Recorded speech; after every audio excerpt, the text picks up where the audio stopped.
Nah, tadi kan udah dibahas nih, dia tuh bener-bener efisien banget, terus bagus banget. Itu tuh kenapa sih sebenarnya? Nah, yang pertama itu ada efisiensi tinggi. Hasil reaksinya itu lebih dari 90% sangat sedikit produk sampingnya gitu. Yang kedua itu kondisi ringan, bisa dilakukan dalam air, suhu ruang tanpa pelarut berbahaya. Ketiga ada selektivitas tinggi, gugus yang bereaksi sangat spesifik. Kemudian ada kompatibilitas luas, cocok untuk sistem biologis, lingkungan air maupun padat. Kemudian ada cepat dan praktis.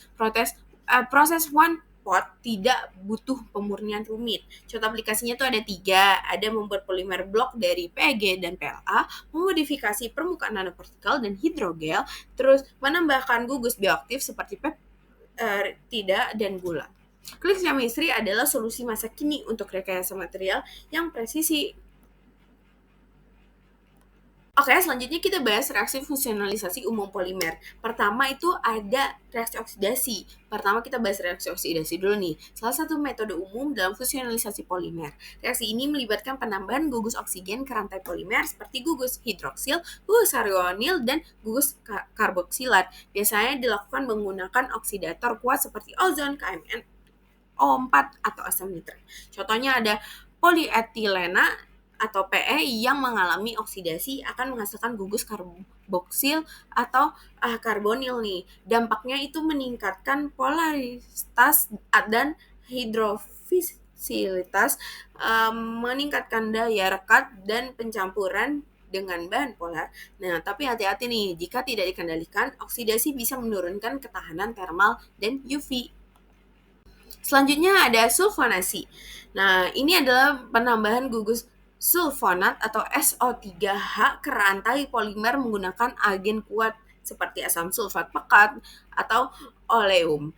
Nah, contohnya ada PS, polisterena sulfonat digunakan pada membran fuel cell seperti Nafion. Dampaknya itu menambah muatan negatif atau ionisasi, meningkatkan konduktivitas ionik dan hidrofisilitas. Nah, jika cukup banyak disulfonasi polimer jika sangat larut dalam air, cocok untuk aplikasi elektrokimia dan juga biomedis. Selanjutnya ada reaksi amidasi, yaitu reaksi antara asam karboksilat dan amina membentuk ikatan amida atau CONH.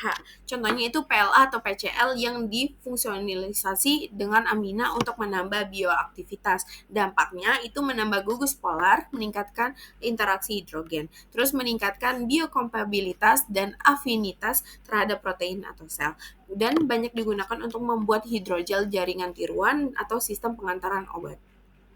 Terakhir ada reaksi esterifikasi. Reaksi antara asam karboksilat dan alkohol membentuk ikatan ester. Contoh aplikatifnya itu adalah PVA bereaksi dengan asam lemak untuk permukaan hidrofobik, kemudian PLA dimodifikasi dengan PG untuk meningkatkan hidrofisilitas.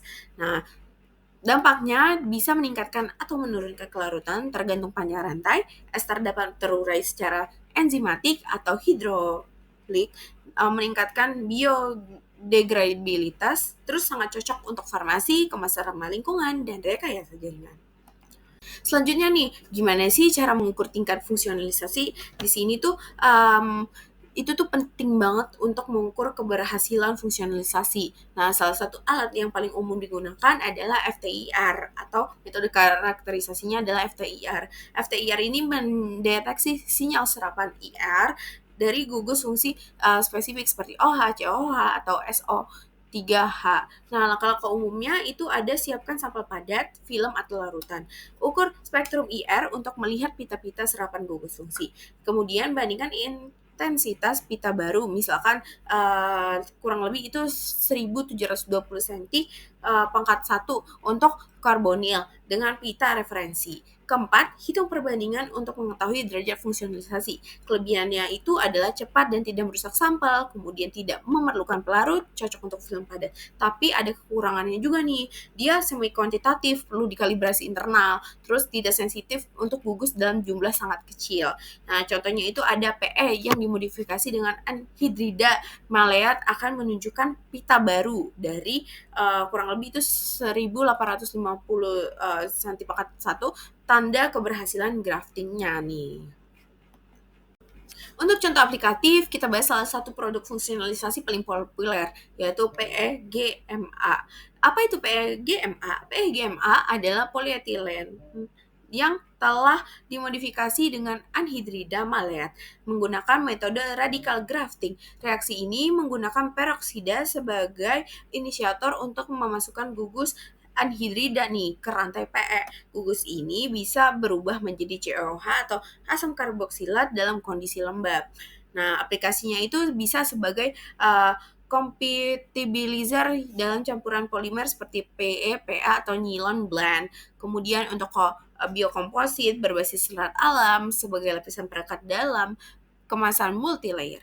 Pengaruhnya apa sih? Nah, bisa meningkatkan daya rekat terhadap bahan polar seperti selulosa dan poliamida.